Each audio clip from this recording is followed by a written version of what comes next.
ನಮಸ್ಕಾರ ವೀಕ್ಷಕರೇ, ಇಂದಿನ ಈ ವಿಡಿಯೋದಲ್ಲಿ ನಾವು ಆಂಧ್ರ ಪ್ರದೇಶದ ಕರ್ನೂಲ್ ಜಿಲ್ಲೆಯಲ್ಲಿರುವ ಬೇಲಂ ಗುಹೆಯನ್ನು ತೋರಿಸುತ್ತಿದ್ದೇವೆ. ಬೇಲಂ ಗುಹೆಯೊಳಗಿನ ಈ ಅದ್ಭುತಗಳನ್ನು ನೋಡಿದ್ರೆ ನೀವು ಬೆರಗಾಗ್ತೀರಾ. ಬೇಲಂ ಗುಹೆಯು ಬೆಂಗಳೂರಿನಿಂದ ಸುಮಾರು 275 ಕಿಲೋಮೀಟರ್ ಮತ್ತು ಅನಂತಪುರಂನಿಂದ 85 ಕಿಲೋಮೀಟರ್ ದೂರದಲ್ಲಿದೆ ಹಾಗೂ ಭಾರತದ ಬಯಲು ಸೀಮೆಯಲ್ಲಿರುವ ಅತಿ ಉದ್ದದ ಗುಹೆಗಳಲ್ಲಿ ಬೇಲಂ ಗುಹೆಗಳು ಒಂದಾಗಿದೆ. ಕೆಲವು ವಿಶಿಷ್ಟವಾದ ಬೌದ್ಧ ಮತ್ತು ಜೈನ ಅವಶೇಷಗಳು ಬೇಲಂ ಗುಹೆಗಳಲ್ಲಿ ಕಂಡುಬಂದಿವೆ. ಆಂಧ್ರಪ್ರದೇಶ ಪ್ರವಾಸೋದ್ಯಮ ಅಭಿವೃದ್ಧಿ ನಿಗಮ ಎಪಿಟಿಡಿಸಿ ಇಲ್ಲಿ ನಿರ್ಮಿಸಿರುವ ಪ್ರಶಾಂತ 40 ಅಡಿ ಬುದ್ಧನ ಪ್ರತಿಮೆ ಈ ಗುಹೆಗಳ ಇತಿಹಾಸದಲ್ಲಿ ಸನ್ಯಾಸಿಗಳ ಪಾತ್ರದ ಸುಂದರ ಸಂಕೇತವಾಗಿದೆ. ಬೇಲಂ ಗುಹೆಯ ಸುತ್ತಮುತ್ತಲೂ ವಿಶಾಲವಾದ ಕಾರು ಪಾರ್ಕಿಂಗ್ ಸೌಲಭ್ಯ ಲಭ್ಯವಿದೆ ಮತ್ತು ಪ್ರವೇಶ ಟಿಕೆಟ್ಗಳು ನೋಡೋದಾದ್ರೆ ವಯಸ್ಕರಿಗೆ ರೂ. 70 ಮತ್ತು ಮಕ್ಕಳಿಗೆ 5 ರಿಂದ 10 ವರ್ಷಗಳು ರೂ. 50. ಭೇಟಿಯ ಸಮಯ ಬೆಳಿಗ್ಗೆ 10 ರಿಂದ ಸಂಜೆ 5:30ರವರೆಗೆ. ಪ್ರವೇಶ ಟಿಕೆಟ್ ತೋರಿಸಿದ ನಂತರ ಬೇಲಂ ಗುಹೆಗಳನ್ನು ಪ್ರವೇಶಿಸಲು ಸ್ವಯಂಚಾಲಿತ ಗೇಟ್ಗಳನ್ನು ಅಳವಡಿಸಲಾಗಿದೆ. ಮೂಲ ಪ್ರವೇಶ ದ್ವಾರ ತೀರಾ ಚಿಕ್ಕದ್ದಾಗಿದ್ದರಿಂದ ಅಭಿವೃದ್ಧಿಯ ದೃಷ್ಟಿಯಿಂದ ಪ್ರವೇಶ ದ್ವಾರದ ಗುಂಡಿಯನ್ನು ಅಗಲಗೊಳಿಸಲಾಗಿದೆ. ಹೊರಗಿನಿಂದ ಈ ಗುಹೆ ಬಾವಿಯಂತೆ ಕಾಣಿಸುತ್ತದೆ. ಗುಹೆ ಪ್ರವೇಶಿಸಿದ ಮೊದಲ ಭಾಗವನ್ನು ಗೆಬೌರ್ ಹಾಲ್ ಎಂದು ಕರೆಯಲಾಗಿದೆ.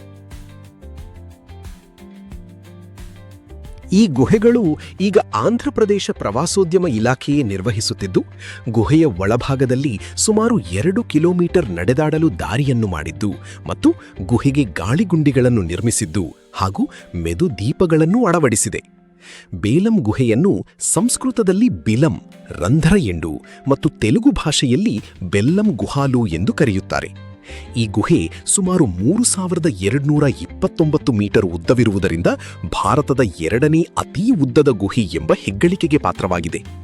ಈ ಗುಹೆಗಳು ಲಕ್ಷಾಂತರ ವರ್ಷಗಳಿಂದ ಸುಣ್ಣದ ಕಲ್ಲು ನಿಕ್ಷೇಪಗಳ ಮೇಲೆ ಹರಿಯುವ ನೀರಿನ ಕ್ರಿಯೆಯಿಂದ ರೂಪುಗೊಂಡವು.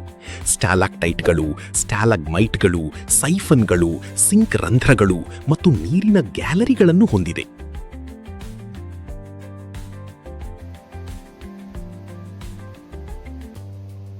ಮಗ ಇದು ಇಷ್ಟ ಎಂಡ್ ಕಣೋ, ಮುಂದೆ ಎಲ್ಲೂ ಇಲ್ಲ. ವಾಪಸ್ ಒಂದ್ ರೂಮ್ ಅಷ್ಟೇ, ಬರತಂಗೆ ಹೇಳದ್ ಬೇಡ ಸುಮ್ಮನೆ.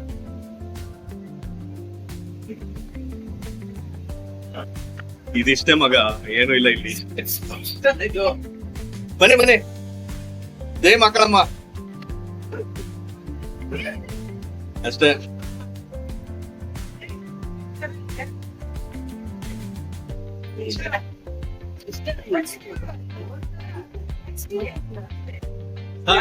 ಅಲ್ಲೋಗಂತ ಮಗ ಕುಂಕುಮ ಅಲ್ಲೋಗ್ಬೇಕು ಇವಾಗ.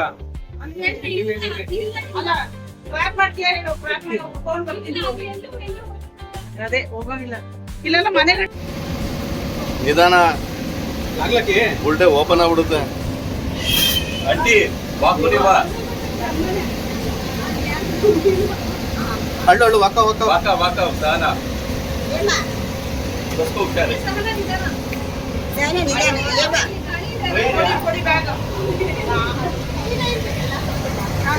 ಅಷ್ಟೇ ಹಾ ತೆಗಿಯಪ್ಪ.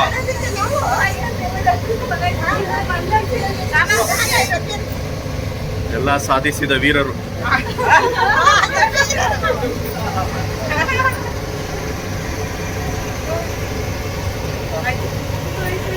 ವಿಕಿಪೀಡಿಯಾದ ಪ್ರಕಾರ ಈ ಗುಹೆಗಳು ಸಾವಿರಾರು ವರ್ಷಗಳಿಂದ ಸ್ಥಳೀಯರಿಗೆ ತಿಳಿದಿದ್ದರೂ ಅವುಗಳ ಬಗ್ಗೆ ಮೊದಲ ಅಧಿಕೃತ ದಾಖಲೆಗಳು 1884ರ ಹಿಂದಿನವು. ಬ್ರಿಟಿಷ್ ಭೂವಿಜ್ಞಾನಿ ಮತ್ತು ಪುರಾತತ್ವಶಾಸ್ತ್ರಜ್ಞ ರಾಬರ್ಟ್ ಬ್ರೂಸ್ ಫೂಟ್ ಭೂವೈಜ್ಞಾನಿಕ ಸಮೀಕ್ಷೆಗಾಗಿ ಭಾರತದ ಸಮೀಕ್ಷೆಗಳನ್ನು ನಡೆಸಿದಾಗ 1980ರ ದಶಕದಲ್ಲಿ ಭಾರತೀಯ ಅಧಿಕಾರಿಗಳು ಗುಹೆಗಳನ್ನು ಅನ್ವೇಷಿಸಲು ಮತ್ತು ನಕ್ಷೆ ಮಾಡಲು ಜರ್ಮನ್ ದಂಡಯಾತ್ರೆಯೊಂದಿಗೆ ಕೆಲಸ ಮಾಡಿದರು. ಗುಹೆಗಳಲ್ಲಿ ದೊರೆತ ಅವಶೇಷಗಳು ಕ್ರಿಸ್ತಪೂರ್ವ 4500ರ ಹಿಂದಿನವು ಮತ್ತು ಪ್ರಾಚೀನ ಬೌದ್ಧ ಮತ್ತು ಜೈನ ಸನ್ಯಾಸಿಗಳು ಈ ಗುಹೆಗಳಲ್ಲಿ ವಾಸಿಸುತ್ತಿದ್ದರು ಎಂದು ತೋರಿಸಿದರು. ಅದಾದ ನಂತರ 1988ರಲ್ಲಿ ಆಂಧ್ರಪ್ರದೇಶದ ಸರ್ಕಾರವು ಸಂರಕ್ಷಿತ ಪ್ರದೇಶ ಎಂದು ಘೋಷಿಸಿತು. ಆಂಧ್ರಪ್ರದೇಶ ಪ್ರವಾಸೋದ್ಯಮ ಇಲಾಖೆಯು ಈ ಗುಹೆಯನ್ನ ಅಭಿವೃದ್ಧಿಗೊಳಿಸಿ 2002ರಲ್ಲಿ ಪ್ರವಾಸಿಗರಿಗೆ ಮುಕ್ತಗೊಳಿಸಿದರು. ಗುಹೆಯ ಒಳಭಾಗವನ್ನು ಮೆದುದೀಪಗಳಿಂದ ಅಲಂಕರಿಸಲಾಗಿದೆ ಮತ್ತು ಗುಹೆಗಳಲ್ಲಿ ಉಂಟಾಗುವ ವಾತಾವರಣದ ಒತ್ತಡದ ವ್ಯತ್ಯಾಸಗಳಿಂದಾಗಿ ಗಾಳಿಯನ್ನು ಒಳಗೆ ಮತ್ತು ಹೊರಗೆ ಉಸಿರಾಡಲು ಗುಹೆಗಳ ಒಳಗೆ ವಾತಾಯನ ಶಾಫ್ಟ್ ಅಥವಾ ಏರ್ವೆಂಟ್ಸ್ ಅನ್ನು ನಾವು ಎಲ್ಲೆಡೆ ನೋಡಬಹುದು. ಈ ಗುಹೆಯು ಕಪ್ಪು ಸುಣ್ಣದ ಕಲ್ಲುಗಳಿಂದ ಮಾಡಲ್ಪಟ್ಟಿದೆ ಮತ್ತು ಪ್ರವೇಶದ್ವಾರದಲ್ಲಿ ಬೆಣಚು ಕಲ್ಲುಗಳನ್ನು ಕಾಣಬಹುದು. ಪ್ರಕೃತಿಯಿಂದ ರಚಿಸಲ್ಪಟ್ಟ ಸಂಕೀರ್ಣ ರಚನೆಗಳು ಬೇಲಂ ಗುಹೆಗಳ ಆಮಿಷಕ್ಕೆ ಅಪಾರವಾಗಿ ಸೇರುತ್ತವೆ. ಉಸಿರು ಕಟ್ಟುವ ನೈಸರ್ಗಿಕ ಶಿಲ್ಪಗಳಲ್ಲಿ ಸಿಂಹಾಧ್ವರಂ ಕಮಾನುಗಳಂತಹ ರಚನೆ, ಇದರಲ್ಲಿ ಸ್ಟಾಲಾಕ್ಟೈಟ್ಗಳು ಸಿಂಹದ ತಲೆಯಂತೆ ಕಾಣಿಸುತ್ತವೆ.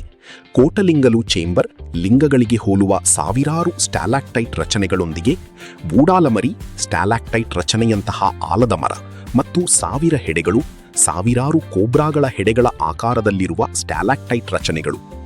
ಹೆಚ್ಚಿನ ಜನರು ತಮ್ಮ ಇಡೀ ಜೀವನದಲ್ಲಿ ನಿಜವಾದ ಗುಹೆಯನ್ನು ನೋಡಿಲ್ಲ. ಇನ್ನು ಹಾಗೆ ಮಾಡುವವರು ನೈಸರ್ಗಿಕ ಶಕ್ತಿಗಳ ಅದ್ಭುತ ಪ್ರದರ್ಶನದಿಂದ ಆಕರ್ಷಿತರಾಗುತ್ತಾರೆ. ನೀರು ಸುಣ್ಣದ ಕಲ್ಲುಗಳನ್ನು ಭೇಟಿಯಾದಾಗ ಅದ್ಭುತ ಸಂಗತಿಗಳು ಕಾಣಿಸಿಕೊಳ್ಳುತ್ತವೆ ಎಂಬುದಕ್ಕೆ ಬೇಲಂ ಗುಹೆಗಳಲ್ಲಿನ ಶಿಲಾರಚನೆಗಳು ಸಾಕ್ಷಿ. ಇಲ್ಲಿ ಅತ್ಯಂತ ಆಸಕ್ತಿದಾಯಕ ವೈಶಿಷ್ಟ್ಯವೆಂದರೆ ಸಪ್ತಸ್ವರಲಾ ಗುಹಾ 7 ಟಿಪ್ಪಣಿಗಳ ಕೋಣೆ. ಅಲ್ಲಿ ಮರದ ಕೋಲು ಅಥವಾ ಗೆಣ್ಣುಗಳಿಂದ ಹೊಡೆದಾಗ ಸ್ಟಾಲಾಕ್ಟೈಟ್ ರಚನೆಗಳು ಸಂಗೀತದ ಶಬ್ದಗಳನ್ನು ಉಂಟುಮಾಡುತ್ತವೆ.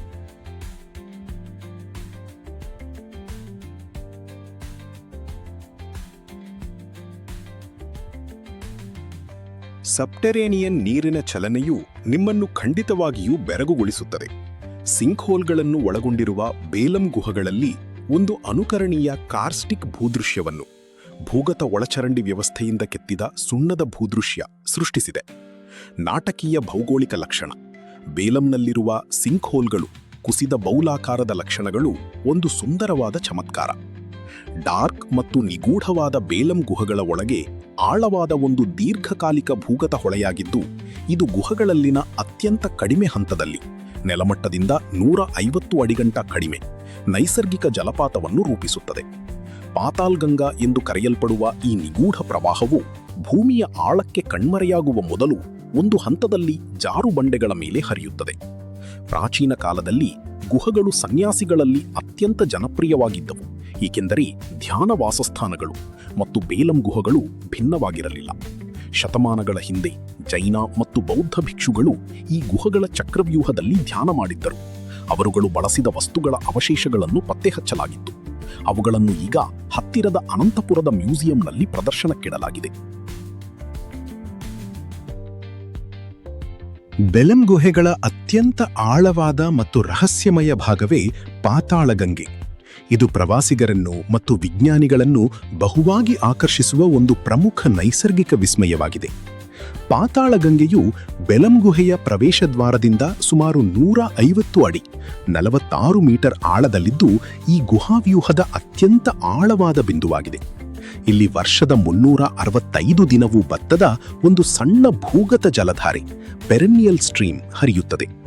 ಕತ್ತಲೆಯಲ್ಲಿ ಹರಿಯುವ ಈ ನೀರು ಒಂದು ಕಡೆ ನೈಸರ್ಗಿಕ ಜಲಪಾತವನ್ನು ಸೃಷ್ಟಿಸಿ ನಂತರ ಭೂಮಿಯ ಆಳಕ್ಕೆ ಕಣ್ಮರೆಯಾಗುತ್ತದೆ. ಆಗ್ನೇಯದಿಂದ ವಾಯುವ್ಯಕ್ಕೆ ಹರಿಯುವ ಈ ನಿಗೂಢ ಜಲಧಾರೆಯು ಇಲ್ಲಿಂದ ಸುಮಾರು 2 ಕಿಲೋಮೀಟರ್ ದೂರದಲ್ಲಿರುವ ಬೇಲಂ ಗ್ರಾಮದ ಬಾವಿಯೊಂದನ್ನು ಸೇರುತ್ತದೆ ಎಂಬ ಬಲವಾದ ನಂಬಿಕೆ ಸ್ಥಳೀಯರಲ್ಲಿದೆ. ಈ ಪಾತಾಳಗಂಗೆಯ ನೀರಿನಲ್ಲಿ ಕಣ್ಣಿಗೆ ಕಾಣದ ಅತ್ಯಂತ ಅಪರೂಪದ ಸೂಕ್ಷ್ಮ ಜೀವಿಗಳು ಪತ್ತೆಯಾಗಿವೆ.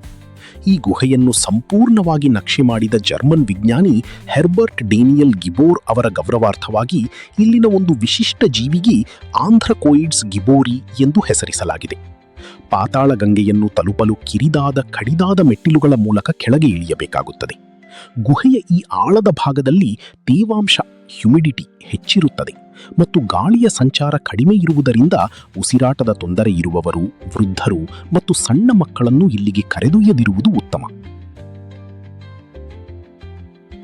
ಇನ್ನು ಧ್ಯಾನ ಮಂದಿರದಲ್ಲಿ ಧ್ಯಾನ ಸಭಾಂಗಣ, ಒಂದು ಆಸಕ್ತಿದಾಯಕ ರಚನೆಯು ದಿಂಬಿನೊಂದಿಗೆ ಹಾಸಿಗೆಯಂತೆ ಕಾಣುತ್ತದೆ ಮತ್ತು ಅನೇಕ ಸನ್ಯಾಸಿಗಳಿಗೆ ನೈಸರ್ಗಿಕವಾಗಿ ರೂಪುಗೊಂಡ ಕಲ್ಲಿನ ರೆಕ್ಲೈನರ್ ಅನ್ನು ಹಾಸಿಗೆಯಾಗಿ ಬಳಸುತ್ತಿದ್ದರೂ ಅನಿಸುತ್ತದೆ.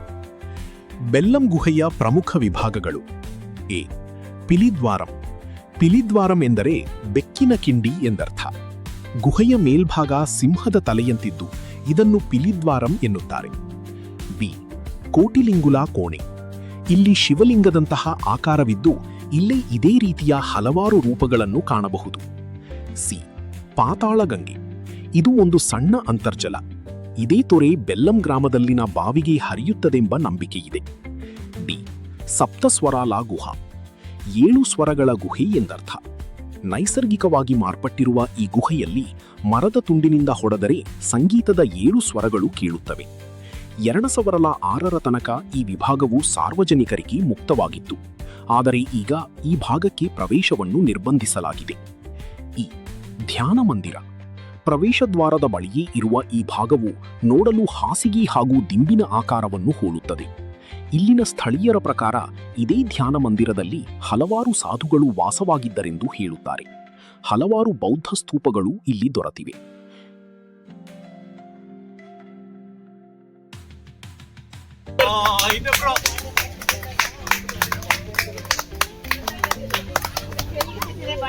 ನಮ್ಮ ಈ ವಿಡಿಯೋ ನಿಮಗೆ ಇಷ್ಟವಾದಲ್ಲಿ ಲೈಕ್ ಮಾಡಿ, ಶೇರ್ ಮಾಡಿ ಮತ್ತು ಕಮೆಂಟ್ ಮಾಡಿ. ಈ ವಿಡಿಯೋವನ್ನು ನಿಮ್ಮ ಫ್ರೆಂಡ್ಸ್ ಮತ್ತು ಫ್ಯಾಮಿಲಿಗೆ ಶೇರ್ ಮಾಡಿ. ನಮ್ಮ ಚಾನೆಲ್ನ ನೀವು ಇದುವರೆಗೂ ಸಬ್ಸ್ಕ್ರೈಬ್ ಮಾಡಿಲ್ಲ ಅಂದ್ರೆ ಈ ಕೂಡಲೇ ಸಬ್ಸ್ಕ್ರೈಬ್ ಮಾಡಿ ಹಾಗೂ ಬೆಲ್ ಐಕಾನ್ ಅನ್ನು ಒತ್ತಿ. ಬೆಲ್ ಐಕಾನ್ ಒತ್ತುವುದರಿಂದ ನಮ್ಮ ಯಾವುದೇ ಹೊಸ ವಿಡಿಯೋ ಅಪ್ಲೋಡ್ ಆದರೂ ನಿಮಗೆ ನೋಟಿಫಿಕೇಶನ್ ಬರ್ತಾ ಇರ್ತದೆ. ಮತ್ತೆ ಇದೇ ರೀತಿ ಮತ್ತೊಂದು ವಿಡಿಯೋದೊಂದಿಗೆ ಭೇಟಿಯಾಗೋಣ. ಧನ್ಯವಾದಗಳು ವೀಕ್ಷಕರೇ.